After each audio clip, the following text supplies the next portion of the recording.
Financial markets పై పట్టు సాధించాలనుకునే వాళ్ళు Revanth conduct చేసే వెబినార్ కోసం ఈ నెంబర్ కి కాల్ చేయండి. నమస్తే, వెల్కమ్ టు సుమన్ టీవీ. నేను విష్ణు. ప్రస్తుతంతో పాటు certified financial planner Ram Prasad గారు ఉన్నారు. వారితో మాట్లాడదాం. సార్ నమస్తే. సార్ రామ్ ప్రసాద్ గారు. నమస్తే విష్ణు గారు.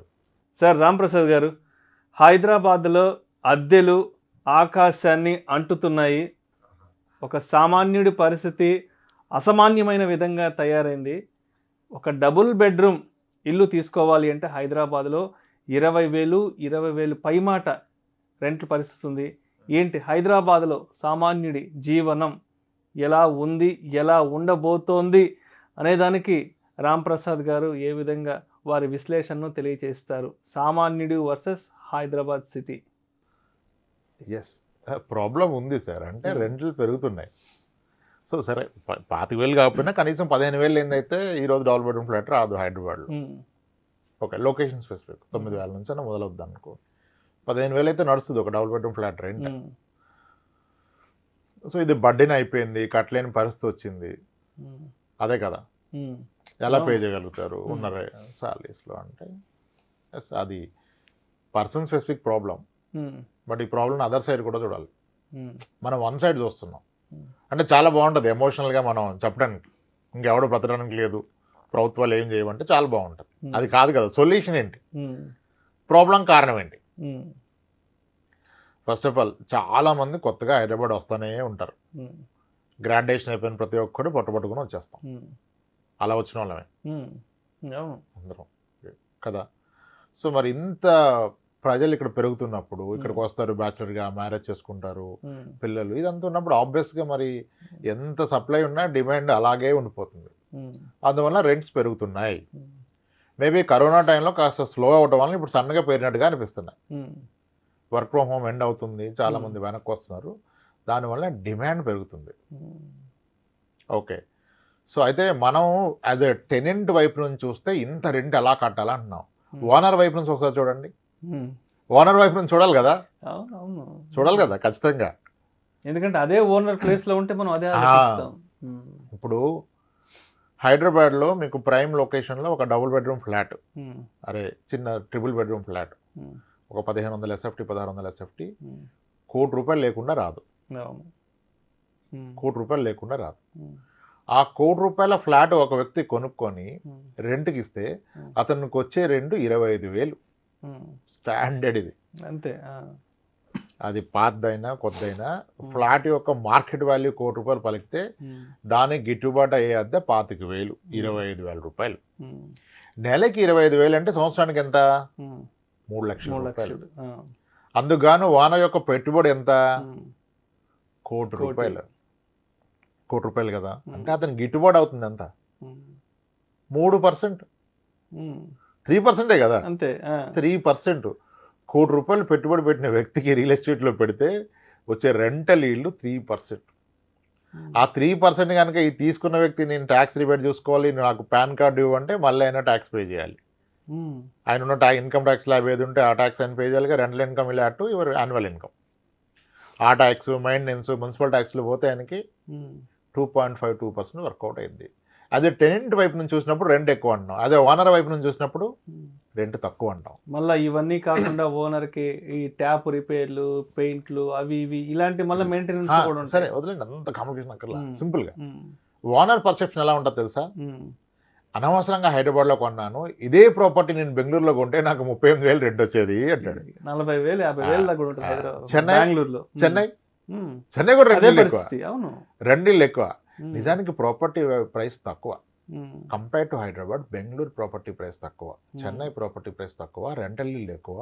అంటే అక్కడ రెంటల్ టర్మ్స్ కూడా వెరీ స్ట్రిక్ట్ ఉంటాయి, ఓనర్కి చాలా ఫేవరబుల్గా ఉంటాయి. 6 months అడ్వాన్స్ లేని మీకు ఫ్లాట్ రాదే. హైదరాబాద్ చెన్నై అండ్ బెంగళూరులో. హైదరాబాద్లో వచ్చేస్తే 2 months అడ్వాన్స్కి. ఇంకంతే కదా, ఇప్పటికీ చేంజ్ అవ్వాలి. I don't see. ఇక్కడ 40,000-50,000 పే చేస్తే మనకి ఇల్లు దొరుకుతుంది, అంటే 2 నెలల అడ్వాన్స్. అదే బెంగళూరు, చెన్నైలో కనీసం 4-5 లక్షలు పే చేయాలి అడ్వాన్స్. సో అంటే ప్రాబ్లం లేదంటలేదు, understand it. And other side కూడా చూడండి మీరు. హైదరాబాద్ రెంటల్ ఇల్లు is very less compare to the surrounding states, మన నైబర్ స్టేట్స్. కానీ ప్రాపర్టీ వాల్యూస్ బాగా ఎక్కువ పెరిగిపోయాయి హైదరాబాద్లో. ఎందుకంటే ఇక్కడ developments are happening very fast అవును. కదా. ఎన్ని హై రేజ్డ్ ఫ్లాట్స్, ఎన్ని వెంచర్స్ నడుస్తున్నాయి, ఎంత బుకింగ్స్ అవుతుంది. హై రేజ్డ్ ఫ్లాట్లో వచ్చే ప్రైమరీ ఛాలెంజ్ ఏంటంటే హై రేజ్డ్కి కన్స్ట్రక్షన్ కాస్ట్ ఎక్కువ పెరిగిపోద్ది. స్ట్రెంత్ ఆఫ్ మెటీరియల్ అంతా మారిపోద్దిగా. మీరు 4 సెల్లార్లు తీసి అక్కడ నుంచి స్ట్రెంత్ బిల్డ్ చేసుకుంటూ పోతే ఫర్ ఎస్ఎఫ్టీ కన్స్ట్రక్షన్ కాస్టే వెళ్ళిపోద్ది. ప్రాక్టికల్గా బిల్డర్కే 5,000 దాటిపోద్ది. కాబట్టి వాళ్ళు 8,000కి 10,000కి అమ్ముతున్నారు. ల్యాండ్ కాస్ట్ కూడా యాడ్ చేయాలి కదా కదా. సో ఇక్కడ primary problem has come, the property price is going up. దాన్ని accordingly rental yield still compared to other states ఇది లెస్. కానీ ఎస్, మిడిల్ క్లాస్కి లోయర్ ఇన్కమ్ వాళ్ళకి ఇబ్బంది కావచ్చు. ఇప్పుడు మనం దీనికి సొల్యూషన్ ఏంటని చూద్దాం. ఇప్పుడు ప్రాబ్లమ్ని సెంటిమెంట్ పెద్దగా చేస్తే బాగానే ఉంటుంది, కానీ అది కాదు కదా. That is of no use. పెరిగిపోతుందని బాధపడితే ఉపయోగం ఉందా? లేదు కదా. దీనికి అసలు సొల్యూషన్ ఏంటి? ఒక middle class man, lower income or average income or middle income person, how to tackle this rental పెరుగుతున్న క్రమంలో ఎలా చేయాలి? నేను పిల్లలు ఎడ్యుకేషన్కే పెడతానా, ఆ స్కూల్ ఫీజులు కట్టాలా, లేకపోతే రెంట్ కట్టాలా, ఎలా అంటే ఎలా అయినా నీ బ్రతుకు నువ్వు, అంతే కదా. ఇప్పుడు ఎవరిని బ్లేమ్ చేసి సిస్టమ్ని మార్చలేం. ఇదే సిస్టమ్ రన్నింగ్. ఓకే, ₹1,00,00,000 ఆస్తుంది. ఎంత వస్తుంది కౌలు? ఏమొద్దండి, ఎవరు చేయరుగా. సంవత్సరం కూడా లక్ష ఇస్తారు. ఓకే, నీకు ₹1,00,00,000 ఆస్తికి నీకు వచ్చే కౌలు ₹1,00,000. ఇక్కడ నువ్వు వచ్చి ₹1,00,00,000 విలువ చేసే ఇంట్లో రెంట్కు ఉండి 3 లక్షలు కడతావు. ఇక్కడేమో 3%, అక్కడే 1%. అదేంటి సార్ అట్లా అంటారంటే? అది తాతగారి నుంచి వచ్చింది కాబట్టి మేము తీయలేమంటాడు. తాతగారి నుంచి వచ్చింది కాబట్టి తీయలేము. మరి ఎవరు తీస్తాడు? మీ నాన్న తీయడు, నువ్వు తీయవు, నీ కొడుకు తీయడు, ఎవరు తీస్తారు? అంటే దాంతో ఒక ఎమోషనల్ అటాచ్మెంట్. అదే problem comes when you have emotion. ఇదంతా ఎమోషన్ వల్ల జరుగుతుంది. ఎమోషన్ ఎక్కడ ఉండాలి సార్? భార్య పిల్లల మీద ఉండాలి, కానీ ఆస్తుల మీద, పొలాల మీద, స్థలాల మీద ఏంటి సార్ ఎమోషను? ఎక్కడ ఉండాలి ఎమోషన్? అక్కడ ఉండాలి. ఇప్పుడు నువ్వు ఇంత స్ట్రగుల్ అవుతూ ఇక్కడ స్లాగ్ అవుతూ చెప్తున్నావు, రెంట్ కట్టలేకపోతున్నా, ఇబ్బంది పడుతున్నా, పిల్లల ఫీజు కట్టలేక కానీ నేను అనేది ఏంటంటే అది నీ ఆస్తేనా? నీ ఆస్తే కదా. నీ ఆస్తి అనేది నీకు ఉపయోగపడితేనే ఆస్తి సార్. ఎవరికో ఉపయోగపడేది ఆస్తి కాదండి ప్రాక్టికల్గా. సో నేనేమంటా అంటే అందరికి అవదు. ఎవరికైతే స్థలాలు పొలాలు ఉన్నాయో అవి అమ్మేసి ఇల్లు కొనుక్కోండి. ఒప్పుకోరంటే ఒప్పుకోడు. మరి అందరు చచ్చిపోయిందాక ఒప్పుకోడు. ఎవడమ్ముతాడు? అందరు పోతారుగా. మరి ఎవడు అమ్మకుండా అందరు పోతే ఎవడు కొరకు నువ్వు చెప్పుకోవడానికి ఆస్తులు అనుభవించడానిక? సింపుల్ కదా. ఇప్పుడు ఎప్పుడు వాడంది తినడానికి అంటే నేను అదే అంటాను. ఇప్పుడు స్థలాలు పొలాలు ఉంచుకోవాలని ఉంచుకోండి, హ్యాపీ, పెరుగుతాయి. కానీ వాటి నుంచి ఆదాయం లేనప్పుడు అది ఉంచుకొని నువ్వు ఇక్కడ అప్పులు పాలైపోయి అద్దెలు కట్టుకోవడం ఏంటి? మా పిల్లలకి అంటాడు. ఎక్కడ పిల్లల భవిష్యత్తు కూడా ఉండదు. నువ్వు పడే సగులకి భవిష్యత్తు ఎక్కడది వాడికి? నీ దగ్గర డబ్బు మిగిలితే కదా క్వాలిటీ ఎడ్యుకేషన్, ఫుడ్, బట్టో ఏదో ఇస్తావు. ఏది లేకుండా సగడం ఎందుకు? నేను ఏమంటానంటే మీకు ఇన్కమ్ జనరేట్ చేయని అసెట్స్ని ఇన్కమ్ జనరేటింగ్ అసెట్స్ కింద కన్వర్ట్ చేసుకోండి. ఇప్పుడు మీరు చెడగొట్టింది ఏమీ లేదు. ఆ పొలమో స్థలమో ఉంచితే ఎంత పెరుగుతుందో, మీరు ఒక ఇల్లు, అపార్ట్మెంట్, ఫ్లాటో కొనుక్కుంటే ఇది కూడా అంతే పెరుగుతుంది. అండ్ మీరు రెంట్ సేవ్ చేస్తున్నారు కదా. ఏ ఆస్తి లేనోడికి, ఆధారం లేని వాళ్ళకి ఆప్షన్ లేదండి, రెంట్ కట్టుకుంటూ ఉండాలి. కానీ నాకు ఆస్తులు ఉన్నాయి, వాటి నుంచి ఆదాయం లేదు, మళ్ళీ ఇక్కడ నేను అద్దెకు తీసుకుంటా అంటే తప్పు. ఇక్కడ మీరు చెడగొడుతుంది ఏమీ లేదు. దాన్ని నమ్మి ఇక్కడ ఇల్లు కొనుక్కుంటే ఆస్తి ఆస్తిగానే ఉందా? మీరు దాన్ని అనుభవిస్తున్నారా? మీకు బర్డెన్ తగ్గిందా? ఎంత బాగుంటుంది లైఫ్. ఆరోగ్యంగా ఉంటాడు, సొంత ఇంట్లో ఉన్నాడు. అందుకనే అయితే స్థలాలు అమ్మం కాదు, అమ్మలేరు. అమ్మలేక వాటిని అంటగడతారు. ఎవరికి? కొడుక్కి, అల్లుడికి, కూతురికి ఇస్తారు. ఏం ఉపయోగం? ఎవరో అనుభవించడానికి కొద్ది ఏదైనా మీరు అనుభవించడానికి పెట్టుకోండి. నేను వ్యవసాయం చేస్తే పొలం సార్, ఎవరో వ్యవసాయం పొలం ఎందుకని? అంతే కదా. ఇప్పుడు నేను ఇల్లు కొంటే నేను ఉండాలి. ఇల్లు కొని రెంట్ కొట్టడం కూడా గొప్ప విషయం చెప్పట్లే నేను. కానీ రెంట్ కట్టడం కన్నా సొంత ఇల్లు పెంచుకోవడం ఉత్తమం. ఆ సొంత ఇంటి కొరకు అందరికి అవదు. అయ్యే అవకాశం ఉన్న వాళ్ళు కూడా చేయట్లేదు, అది బాధ. ఇప్పుడు ఫైనాన్షియల్ ప్లానింగ్ వస్తే అందరూ ఏమంటారు తెలుసా? సార్ 2 జీతాలు ఉన్నాయి సార్, మా ఖర్చులు అంతా లేవు, ఈ జీతాలు ఎక్కడ పెట్టాలంటారు. ఎక్కడ పెట్టాల్సిన అక్కడ ఆ జీతాలు ఉంటే ఎవరు గ్యారెంటీ ఇస్తున్నాడు మీకు? ఇప్పుడు రాబోయేది ఎక్కడ పెట్టాలి కాదు, ఉన్నది సక్రమంగా పెట్టామనేది ప్రశ్న. ఉన్నది సక్రమంగా సార్ ఉన్నదంటే మనం ముట్టుకోం కదా సార్, మన పేరెంట్స్ది అంటాడు. కాదు, మరి ఎవడు ముట్టుకుంటాడు? ఇప్పుడు మనకి ఒక సేయింగ్ ఉంటుంది, ద బర్డ్ ఇన్ హ్యాండ్. చేతిలో ఉన్న పక్షి చాలా విలువైంది, చెట్టు మీద ఉన్న 10 పక్షుల కన్నా. అది దొరుకుతుందని గ్యారంటీ లేదు కదా, దాన్ని చూసి ఇది వదలొద్దు. అలానే నీకు రాబోయే ఇన్కమ్ కన్నా నీకున్న ఆస్తులు చాలా విలువైనవి, వీటిని సరైన మార్గంలో పెట్టాలి. నేను నా పొలాలు ఎవరికో కౌలు ఇచ్చి 50,000 రెంట్ అది కౌలు తీసుకుంటా, ₹1,00,000 కౌలు తీసుకుంటా, అది కట్టేస్తా, ఇక్కడంటే తప్పు కదా, తీసుకోండి. అది వన్ థింగ్. ఇంకోటి, ఒక హౌస్ అంటూ మీకు ఉంటే, అఫోర్డబిలిటీ ఉండి మీరు కొనుక్కోగలిగితే, చాలామంది ఈఎంఐ ఎక్కువ అంటారు. అసలు నన్ను అడిగితే అద్భుతమైన విషయం ఏంటంటే లోన్లో ఇల్లు కొనడం కానీ అద్భుతం కూడా లేదు. లోన్లో ఇల్లు కొనడం అదొక బ్రహ్మాస్త్రం, దాన్ని వాడుకోవాలా. తెలివైనోడు ఉంటే బ్యాంక్ డబ్బులతో ఇల్లు కొనాలి, మన డబ్బులతో కొనద్దు. ఎందుకు? ఎగ్జాంపుల్, ఇప్పుడు మీరు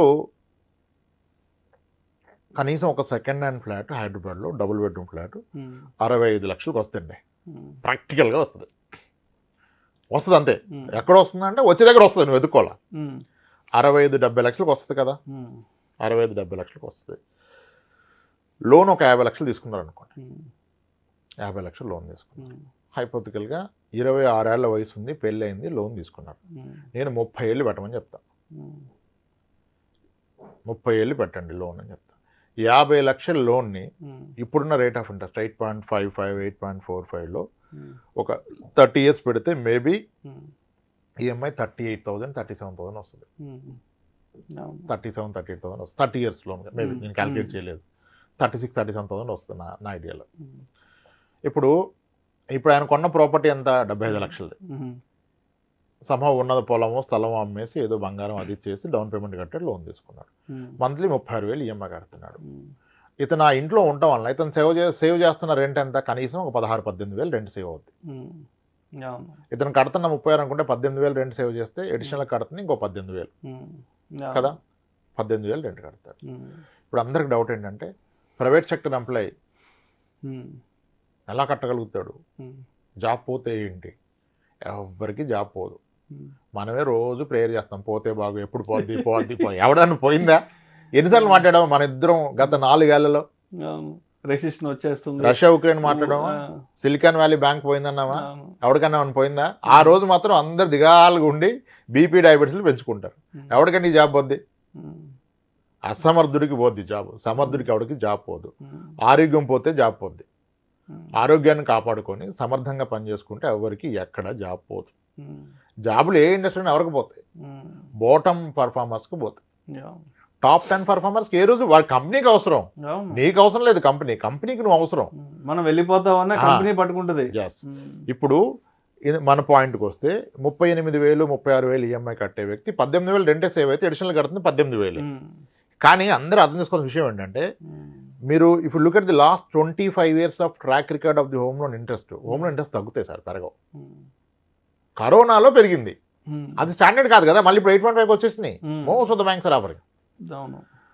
మీరు చూస్తే నెక్స్ట్ 10 yearsలో home loan interest will again come back to 5.56 వస్తుంది. మనం ఆల్రెడీ 7కి వెళ్ళిపోయిన చూసాం, 7 నుంచి 9కి వెళ్ళింది, ఇప్పుడు 8.5కి వచ్చింది. It will come back to 7. అంటే 20-30 ఏళ్ళు లోన్ తీసుకున్న వ్యక్తి యాక్చువల్గా ఇతను ఒప్పుకుందే కడుతూ పోయినా ఈఎంఐ తగ్గుతుంది రేట్ ఆఫ్ ఇంట్రెస్ట్ రివిజన్ అయితే, రెపో లింక్ వలన.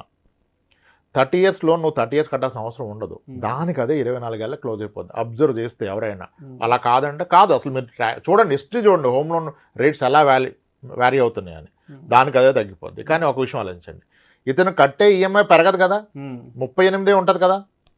ఒకవేళ రేట్ ఆఫ్ ఇంట్రెస్ట్ పెరిగినా టెన్యూర్ పెరుగుతుంది, ఇతనే వరి అవసరం లేదు. అప్పుడు దాన్ని పట్టించుకోవద్దు. యూట్యూబ్లో చెప్పారని చెప్పి టెన్యూర్ పెరిగింది ఏం చేయదు, ఏం చేయక నీ పని నువ్వు చేసుకో. టెన్యూర్ పెరిగింది, రేట్ ఆఫ్ ఇంట్రెస్ట్ పెరిగినప్పుడు టెన్యూర్ తగ్గినప్పుడు మళ్ళీ తగ్గుతుంది కదా, నీకెందుకు వరి? పెరిగింది తగ్గింది కదా, సో అలా తగ్గుతుంది, నీకు వరి లేదు. నువ్వు ఇదే ఈఎంఐ కట్టుకుంటున్నావు, కానీ 10 years పోయాక నీ హౌస్ రెంట్ ఎంత అవుతుంది? ఒకవేళ నువ్వు కనుక నీ సొంత ఇంట్లో లేకపోతే నీ రెంట్ కూడా 10 yearsకి డబ్బులు అబ్జర్వ్ చేస్తాయి. 10 years అయితే నీ రెంట్ 36,000, నువ్వు కడతా నీ ఈఎంఐ కూడా 36,000 కదా, దెన్ ఇంకెక్కడుంది? అంటే 30 ఏళ్ళు హోమ్ లోన్ తీసుకొని 10 ఏళ్ళు ఈఎంఐ కట్టగలిగితే తర్వాత నీకు దాని రెంటే కట్టుకుంటుంది. నువ్వు ఉంటే రెంట్ సేవ్, లేకపోతే రెంటే ఈఎంఐ కట్టుకుంటుంది. ఎంత అద్భుతమైన విషయం.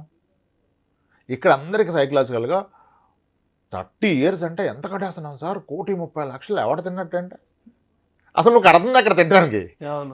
అసలు 50 లక్షల్లోనే ఉన్న 38,000 వడ్డీకి ఇస్తాడా సార్? ఆడు వడ్డీ అసలు ప్లస్ వడ్డీకి వెళ్ళి 38,000కి ఇస్తే పోయి వాడిని ప్రశ్నిస్తారేంటి? Simple loan. అది అర్థం కావట్లేదు అందరూ. ఎమోషన్ లెక్కలు వేరండి, ఫైనాన్స్ లెక్కలు వేరు. Right right. సో నేను ఏమన్నాను, అవకాశం ఉన్న వ్యక్తులు డౌన్ పేమెంట్ మేనేజ్ చేయగలిగితే, లేదా అసలు లోన్ కూడా లేకుండా కొంటే కూడా ఉత్తమే. పనికిరాని ఆస్తుల్ని పనికొచ్చే ఆస్తుల కింద మారిస్తే ఉత్తమం. లేదు ఉన్న వాటిని, ఇప్పుడు చాలామంది ఇల్లు కొనరు కానీ స్థలం కొనేస్తాడు. యాక్చువల్గా ఆ కొనే డబ్బులే ఉంటే దీనికి డౌన్ పేమెంట్ పెట్టేసుకుంటే రిమైనింగ్ ఈఎంఐ రెంట్ సేవింగ్ వల్ల అటు ఇటుగా మారేది. స్థలం బాగా పెరుగుతుంది అంటాడు. పెరుగుతుంది స్థలం. ఎంత పెరుగుతుంది? 6 ఏళ్ళకి రెట్టింపు అయింది. 12%. ఇల్లు కూడా 12 కన్నా ఎక్కువ వస్తుంది యాక్చువల్గా. ఒక అపార్ట్మెంట్ ఫ్లాట్ కొన్నా, ఇండిపెండెంట్ హౌస్ కొన్నా 10 ఇయర్స్కి డబుల్ అయిపోద్ది. దానికి వచ్చే రెంట్ కూడా కలిపి ఇది కూడా 12 వస్తుంది. సో ఫస్ట్ ఉండడానికి ఒక ఇల్లు కొనుక్కోండి. ఒక ఇల్లు కొంటే ఆరోగ్యం బాగుంటుంది. రేపు మీ పిల్లల భవిష్యత్తుకి ఏ ఎడ్యుకేషన్ లోన్ కావాలన్నా మీరు దీన్ని కొలెటరల్గా పెట్టచ్చు. Education loan collateral with security. You can use your house as collateral. లేదు రేపు మీకు చిరాకు వచ్చేసింది, వ్యాపారం స్టార్ట్ చేశారు, బిజినెస్లోకి వెళ్ళి, బిజినెస్ కూడా కొలెటరల్ కావాలి బిజినెస్ లోన్స్కి. అసలు అన్సెక్యూర్ లోన్ కూడా ఓన్ హౌస్ ఉందంటాడు. ఓన్ హౌస్ ఉంటే వెయిటేజ్ ఎక్కువ మీకు. బిజినెస్ లోన్ అన్సెక్యూర్ లోన్స్ ఇస్తారు పర్సనల్ లోన్ లాగా, దానికి కూడా ఓన్ హౌస్ ఉంటే వెయిటేజ్ ఎక్కువ. సో ఇంకా హౌస్ గురించి లెక్కలొద్దు, ఒక ఓన్ హౌస్ పెట్టుకోవడం ఉత్తమం. అలా ఏం కాదు, ఏదో సేయింగ్ ఉంటుంది కదా, తెలివైన వాళ్ళంతా రెంట్ కొంటారు, తెలివి తక్కువ ఇల్లు కొంటారు అంటే మేబీ కరెక్ట్ కావచ్చు. కానీ ఈ తెలివైన తెలివి తక్కువ ప్రాబ్లం ఏంటంటే, నేను ప్రాక్టికల్గా చూసి హస్బెండ్ ఇల్లు కొనలేదని సూసైడ్ చేసుకున్న వాళ్ళు కూడా ఉన్నారు. 1 or 2 కేసెస్ కాదు, మల్టిపుల్ కేసెస్ ఉంటాయి. ఏమో ఇక్కడ మళ్ళీ ఈ విషయంలో నువ్వు ఇల్లు కొనకూడదంటే your entire family should be with you. Okay మనకు అవసరం లేదని అప్పుడు కొనుక్కో, కానీ వాళ్ళకి కావాలని నువ్వు కొనాలి. అర్థమైంది కదా? ఇల్లు కొనుక్కోవటం ఉత్తమం, దాన్ని లోన్ ద్వారా కొనుక్కోవటం అత్యుత్తమం. ఆ లోన్ని ఎక్కువ టిన్నెలు పెట్టుకోవడం ఇంకా బ్రహ్మాస్త్రం అది, బ్రహ్మాస్త్రం అది. ఓకే, సో రెంట్కి ఓన్లీ సొల్యూషన్ ఓనింగ్. ఓనింగ్ అవుతుందా ఎఫర్డబిలిటీ అంటే అవుతుంది, కానీ చాలా మందికి అవుతుందనే విషయం తెలదు. పెద్ద కష్టమేం లేదు, అవుతుంది నిజానికి. అంటే ఏమీ లేని వాళ్ళకి అవ్వదు. ఇంకా అప్పుడు సొల్యూషనే లేదు, ఇంకా డిస్కషన్ దండగా అక్కడ. కానీ నేను పనికిరాని స్థలాలు పొలాలు పెట్టుకున్నా, ఇంట్లో రెంటుకున్నా అంటే తప్పు. ఆ స్థలాలని పొలాలని కలిపి ఇంటి కింద కొట్టండి, లేదా డౌన్ పేమెంట్ కింద కొట్టి లోన్ తీసుకోండి, మొత్తం తీసేసి కొనుక్కోండి. మీరు కోల్పోతుంది ఏమీ లేదు. అదెంత పెరుగుతుంది, ఇదంతా పెరుగుతుంది. దీన్ని ఆస్వాదించవచ్చు, ఆనందించవచ్చు, అనుభవించవచ్చు. అక్కడ ఎవడో అనుభవించడానికి మీరు కొట్టమంటే నాకు అర్థం అవ్వదు కదా. మీ పేరెంట్స్కి అర్థం కాకపోతే మీరు ఎడ్యుకేట్ చేయండి. లేదురా అట్లా కుదరదురా, తాతగారు ఇచ్చిందంటే చెప్పండి. నా పిల్లల భవిష్యత్తు ఇంపార్టెంట్, ఆ తాతగారు ఇచ్చారనే సెంటిమెంట్ ఇంపార్టెంట్ అడగండి. దట్స్ ఇట్ కదా. అలా solution is buying house. Affordability ఉంటే ఉన్నవన్నీ ఓడ్చేసైనా కొనుక్కోండి, అత్యుత్తమం. ఎస్. సో మొత్తానికి వాల్యూ ఉండి కూడా ఊర్లో ఏవైతే ప్రాపర్టీస్ ఉన్నాయో, అంటే అలాంటి ఆస్తుల మీద పెద్దగా రిటర్న్స్ లేని సిచ్యువేషన్స్లో ఆ ఆస్తుల్ని అమ్ముకొని మరి సిటీస్లో హ్యాపీగా 2 BHKనో 3 BHKనో కొనుక్కోవడం బెటర్ అంటారు. అంటే దాంట్లో కూడా మళ్ళీ బ్యాంక్ లోన్ పెట్టి ఇల్లు తీసుకోవడం ఇంకా మంచిది అంటారు. అంతే, అది నిజం. అది చెప్పాలంటే మనం కన్విన్స్ చేయలేకపోవచ్చు, కానీ 10-15 నిమిషాల్లో అది అద్భుతం, బ్రహ్మాస్త్రం. 30 ఏళ్ల పాటు హోమ్ లోన్ తీసుకునే వెసులుబాటు ఉండి తీసుకోవడం అనేది బ్రహ్మాస్త్రం. Right. Thank you so much Ramprasad గారు. థ్యాంక్స్. హైదరాబాద్లో సామాన్యుడి పరిస్థితి ఎలా ఉంది, రెంట్లు కట్టలేక ఇబ్బందులు పడుతున్నాడా పడట్లేదా అనే అంశం గురించి మీ విశ్లేషణను చాలా సూటిగా కుండ బద్దలు కొట్టినట్లుగా ఈ వీడియోలో మన ప్రేక్షకులతో షేర్ చేసుకున్నారు. Thank you so much sir.